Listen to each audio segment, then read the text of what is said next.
तर मनावर दगड ठेवून आज मला हा निर्णय घ्यावाच लागला. तर हो, मी ठरवलंय की 1 महिन्यासाठी शुगर पूर्णपणे स्किप करायची. आता हे कुठपर्यंत कंट्रोल होते ते मला काय माहित नाही, पण आपण आपलं ट्राय करूया. त्यानंतर निघालो डीमार्टला. पण इतका बेजबाबदारपणा कसा काय माझा नवरा करू शकतो यार? ना दरवाजा लावलाय ना कुलूप लावलाय, लगेच म्हणे चल.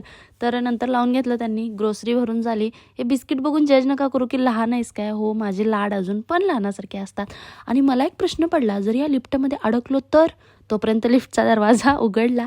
मी आणि माझे येडेचाळे विचार काय नाही करू शकत ह्यांना.